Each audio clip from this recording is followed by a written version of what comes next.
The Ministry of Interior has started a reformation of the 1963 Nigerian Immigration Act, which prohibits an employer from employing foreigners, provided there's a suitable Nigerian for the job.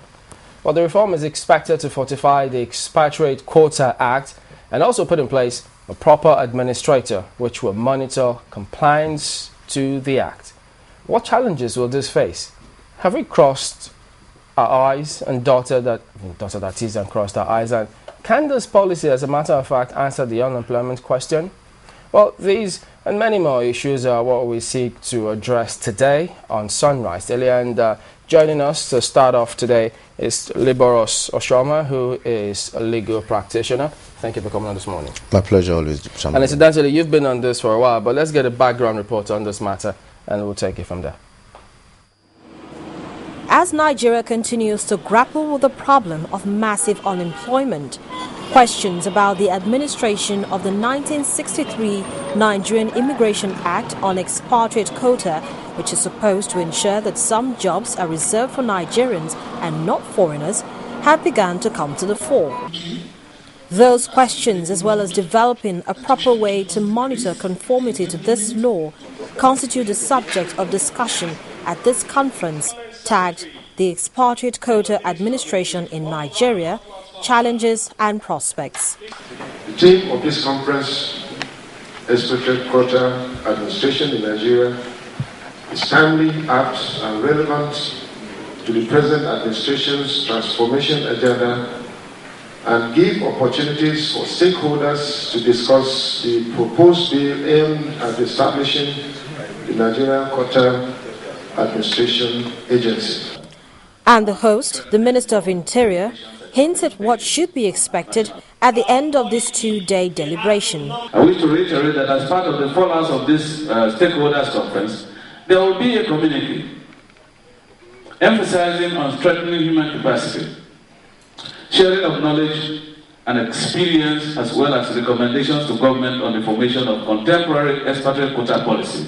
With the agenda already set, the head of the prospective administrative organization, which is to monitor conformity to the resolution adopted at this conference, reaffirms the body's capability. What we're bringing to the table is the technology. We are the solution provider. We have developed a software that would drive the processes in the ministry. So what they were used to doing manually, now they will be done online. Although the expatriate quota isn't directly under the labor law, but under the Nigerian Immigration Act, the Minister of Labour, Emeka Wogu, believes his ministry still has a major role to play in the new initiative.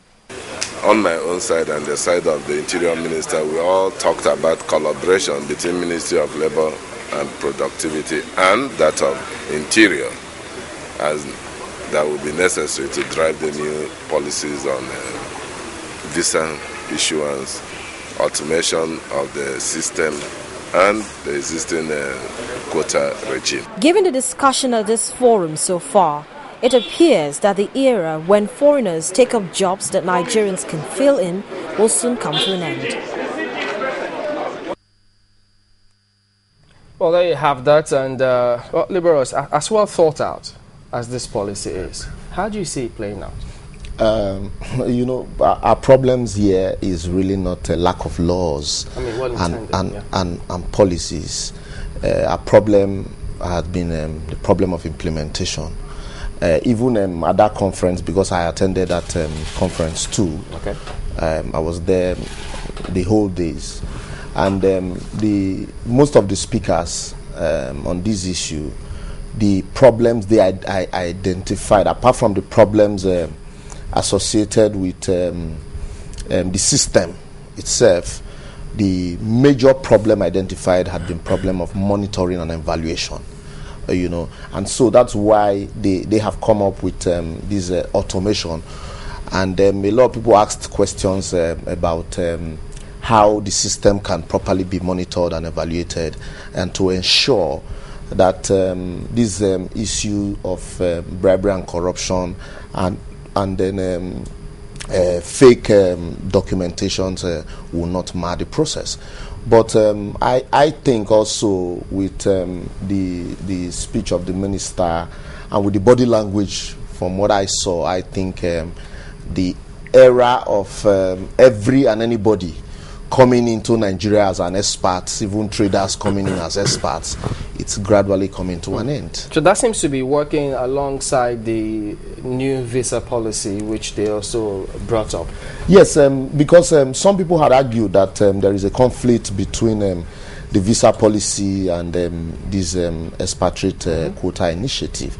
That the new visa policy that says if you're coming into Nigeria as a businessman, that you can just fly in and obtain your visa at the airport. Exactly. And then also now saying you need expatriate quota to be able to do business or work in Nigeria. That but I think the minister tried to explain it that what actually happened. The former minister here talked about it, that what actually happened. They started with Turkey.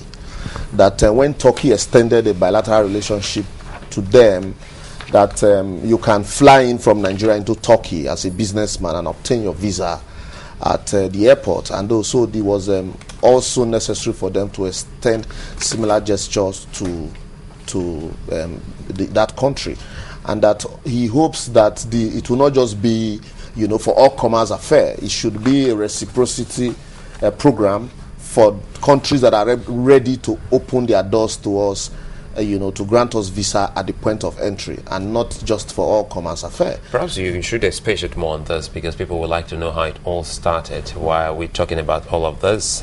We have asked foreigners coming to invest in Nigeria. What's the whole essence of this? No, not really. Like the man from the NIPC spoke yesterday, that their duty is to give foreigners who are coming to do business soft landing, and also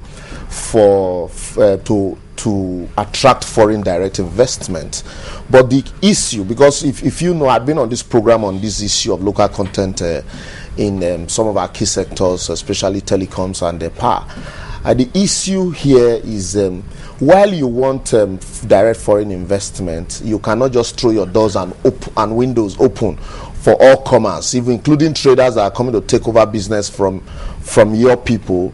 The essence of bilateral relationship is for a mutual. It should be mutually beneficial to both countries. And for Nigeria, as a developing nation, the essence of direct foreign investment should be to impact on the economy and not to take so much away from the economy, because Nigeria is a big market, whether we like it or not. These investors cannot afford to close their eyes to, and so there had to be restrictions to ensure that any investor that is coming will, there are proper guidelines to be followed, and they also would be identified. And then you talk about skill acquisition, and then technology transfer. The essence of this also is to ensure that if you're coming with a skill, because the law, as stipulated in the law, if you grant an expatriate quota to an expat, Nigerians, at least 2 Nigerians are supposed to understudy this expat, and after 10 years, when the man is leaving, you at least be sure that you have get the 10-year visa. Yes, and you will be sure that that's the law now. Yes.